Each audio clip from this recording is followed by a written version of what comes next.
ఈరోజు మనం బాధ్యత అనే అంశం గురించి మాట్లాడుకుందాం.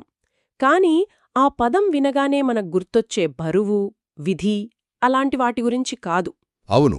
నిజానికి మనకందిన ఈ సమాచారం ప్రకారం బాధ్యత అనేది బయటినుంచి వచ్చేది కాదంట, మన లోపల్నించే చాలా సహజంగా పుడుతుందంట. ఖచ్చితంగా. అసలు ప్రశ్న అదే కదా. బాధ్యత అనేది మనపై రుద్దబడేదా, లేక మనలో అవగాహన పెరిగే కొద్దీ సహజంగా వికసించేదా? అవును. మన దగ్గరున్న ఈ మూలాలు చాలా స్పష్టంగా రెండో వాదన వైపే మొగ్గు చూపుతున్నాయి. మరి ఈ విశ్లేషణను ఈ ఒక్క వాక్యంతో ప్రారంభిద్దాం. ఇది నన్ను చాలా ఆలోచింపజేసింది. బాధ్యత తనంతట తానుగా ప్రకటించుకోదు, అవగాహన పరిపక్వం చెందినప్పుడు అది వస్తుంది. ఆ వాక్యంలోనే మొత్తం సారాంశం ఉంది. బాధ్యత అనేది హ్మ్, మన తలుపు తట్టదు. అది మన లోపల మన అవగాహనతో పాటు నెమ్మదిగా మొలికెత్తుతుందన్నమాట. సరే, అయితే ఆ ప్రక్రియ ఎలా మొదలవుతుంది? ఈ మూలాల్లో మొదటి ఆలోచన సృష్టి ప్రారంభదశ గురించి చెబుతుంది. ప్రతి చర్యకు ఒక పర్యావసానం ఉంటుందని, సృష్టికి లోతైన అవగాహన కలిగింది అంటారు. అవును. ప్రతి కదలికకు ఒక ప్రాముఖ్యత మొదలైంది అని కూడా. అంటే మనం చేసే ప్రతి పనికి ఒక ఫలితం ఉంటుందని తెలుసుకోవడమే మొదటి అడుగనమాట. నిజమే. దీని ఒక చిన్న ఉదాహరణతో అర్థం చేసుకోవచ్చు. ఒక చిన్న పిల్లవాడు మొదటిసారి వేడిగా ఉన్న వస్తువును ముట్టుకుంటాడు. ఆ క్షణం వాడికి నొప్పి అనే పర్యావసానం గురించి తెలీదు. తెలీదు, అవును. కాని ఒక్కసారి ఆ అనుభవం కలిగాక ఆ వస్తువు పట్ల వాడిలో ఒక మార్పొస్తుంది. ఒక బాధ్యత వస్తుంది. దీన్ని జాగ్రత్తగా ఉండాలి అని. ఎవరో చెప్పకుండానే. ఎవరు చెప్పకుండానే అనుభవం నేర్పుతుంది. అంటే కారణం ఫలితం అనే సూత్రం అర్థం చేసుకోవడం. ఈ మూలాల్లో చెప్పినట్టు బాధ్యత ఒక ఆజ్ఞగా లేదా భారంగా రాలేదు, అది సహజంగా అవగాహన విస్తరించినప్పుడు ఉద్భవించింది అనే వాక్యం ఇప్పుడు మరింత స్పష్టంగా ఉంది. కరెక్ట్. ఇక్కడ అవగాహన తర్వాత వచ్చేది శ్రద్ధ. సృష్టించబడిన దానికి శ్రద్ధ అవసరం, కొనసాగించబడిన దానికి శ్రద్ధ అవసరం. కేవలం తెలుసుకుని వదిలేయడం కాదు. కాదు, తెలుసుకున్న దాని ప్రకారం నడుచుకోవడం. ఆ శ్రద్ధ నుంచే బాధ్యత అనే భావన బలపడుతుంది.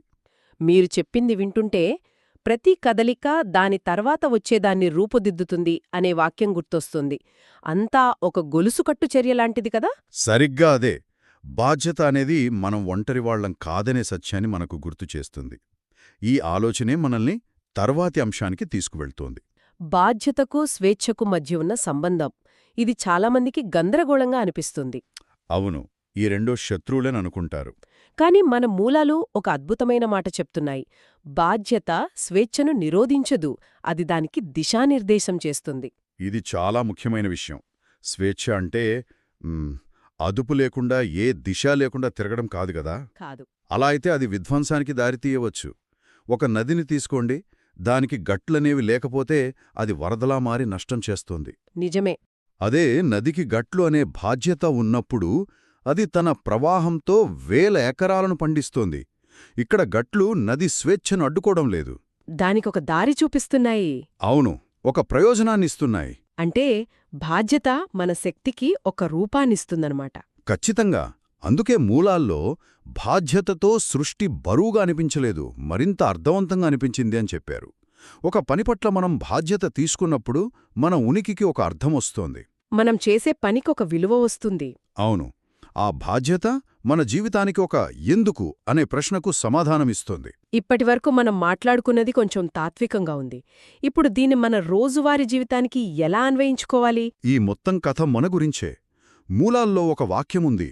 మానవ జీవితంలో బాధ్యత తరచుగా నిశ్శబ్దంగా వస్తోంది. మనకు దాన్ని మోయమని చెప్పినప్పుడు కాదు. కాదు, మన చర్యలు మనల్ని మాత్రమే కాకుండా ఇతరులను కూడా ప్రభావితం చేస్తాయని గ్రహించినప్పుడు వస్తోంది. ఇది చాలా నిజం. చిన్నప్పుడు పెద్దవాళ్లు బాధ్యతల గురించి చెప్పుతారు, కాని అది మనపై రుద్దినట్టు అనిపిస్తుంది. అవును, కాని అసలైన మార్పు మన చర్యల ప్రభావాన్ని మనం కళ్ళారా చూసినప్పుడు వస్తుంది. నేను సరదాగా అన్న ఒక మాట నా స్నేహితుణ్ణి ఎంత బాధపెట్టిందో చూసినప్పుడు ఆ క్షణంలో నాకు బాధ్యత అంటే ఏంటో తెలిసింది. ఆ అనుభవం ఎవరూ చెప్పలేని పాఠం నేర్పుతుంది కదా. ఖచ్చితంగా. అప్పట్నుంచి మన మాటలకి చేతలకి బరువుందని తెలుస్తుంది. అంటే ఈ మొత్తం ప్రక్రియను మనం 3 మెట్లుగా చూడొచ్చు. మొదటిది మన చర్యల ప్రభావంపై అవగాహన. కరెక్ట్. రెండవది ఆ అవగాహనతో శ్రద్ధ చూపడం. అవును. మూడవది ఆ శ్రద్ధ వల్ల మన జీవితానికి ఒక లోతైన అర్థం రావడం. అద్భుతంగా చెప్పారు. ఇదొక వలయం లాంటిది. అవగాహన శ్రద్ధకు దారితీస్తుంది. ఆ శ్రద్ధ మన స్వేచ్ఛాయుత చర్యలకు ఒక లక్ష్యాన్నిస్తుంది.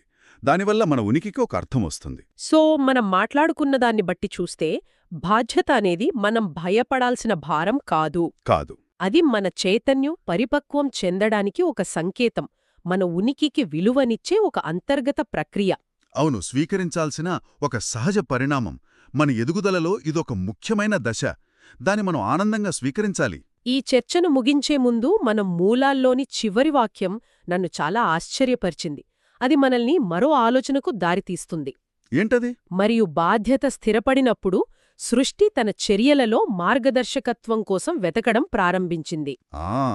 ఇది చాలా ఆసక్తికరమైన మలుపు. అవును, బాధ్యత ఎలా పుడుతుందో చూశాము, కాని అది మనలో స్థిరపడ్డాక మరో కొత్త ప్రయాణం మొదలవుతుందన్నమాట. అంటే నేను బాధ్యత వహించాలి అనే అవగాహన ఒకెత్తైతే, ఈ బాధ్యతను సరిగ్గా ఎలా నిర్వర్తించాలి అనే అన్వేషణ మరో ఎత్తు. సరిగ్గా చెప్పారు.